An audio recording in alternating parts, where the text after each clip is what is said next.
What up, though, y'all? It's Chris, broadcasting to you from the D. And let's talk about Karmelo Anthony. We got an update on that situation. The young man at age 17, he is being charged as an adult in Texas, first-degree murder.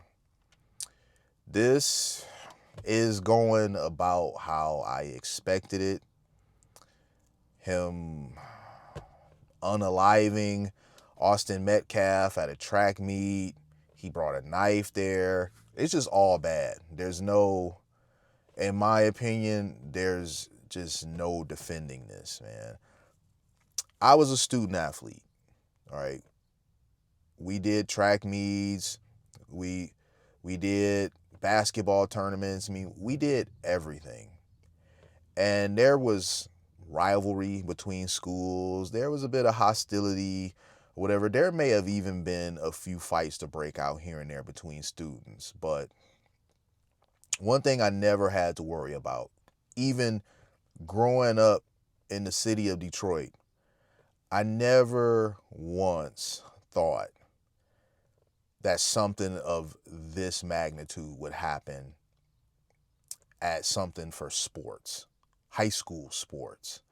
So I can say over and over and over that I wish this didn't happen because I really do.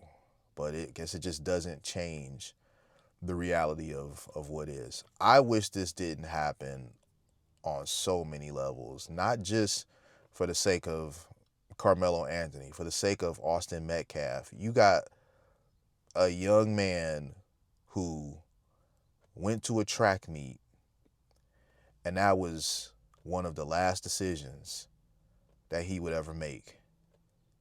The decision to go to a track meet that day was a fateful one. I mean, that's just wild. You got a twin that is no longer with his duplicate. You have a father that has lost his son. He's kind of faded off out of the spotlight. He's not really doing any interviews. He's not talking to anybody. He's choosing to get small and not really give any opinions. The Metcalf family, um, I mean, they are sympathetic, but they've not like basked in the sympathy. They've really stayed out of the way.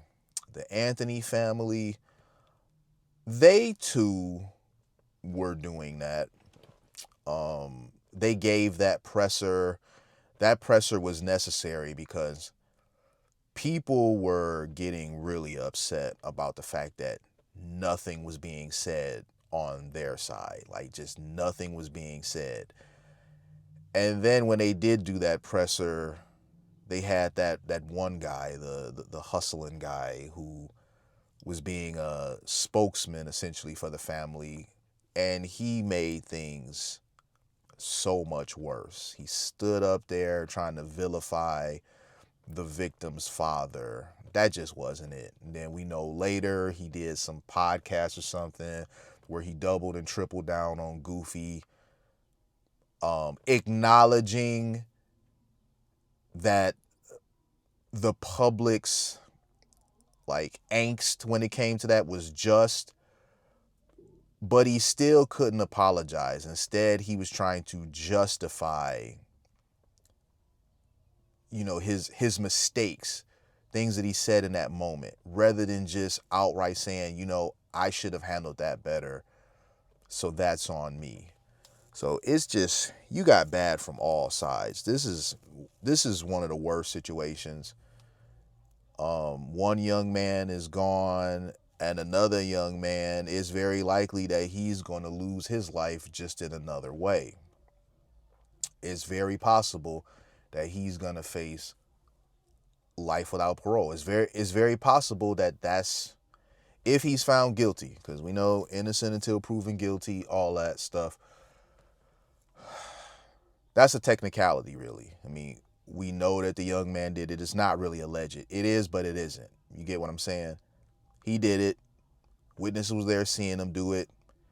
When the police came to get him, he copped to it. He did it. He did it. So the whole trial thing of, oh, and you pleading not guilty, whatever, this is all a formality. He's likely not going to get out of this. He's likely not going to walk. First degree murder is serious, man. For real. The penalty of that in many cases is life. So it's really tragic that a young man, 17 years old, has his whole life ahead of him, couldn't control his emotions in a moment, and that mistake resulted in not only someone else's life being taken, but his life also being gone. Because what type of quality of life can you have locked up? You know, it's just really terrible, man. For real. It's such a... The losers here are the families, because they, on both sides, have to adjust to life without their son, without their brother, without their nephew. It's just really unfortunate. But I'm going to leave it there, you guys. Hit me with a like if you like what I do. Hit me with a sub if you like what I do. And hit me in them comments. I'll holler at y'all soon. Peace.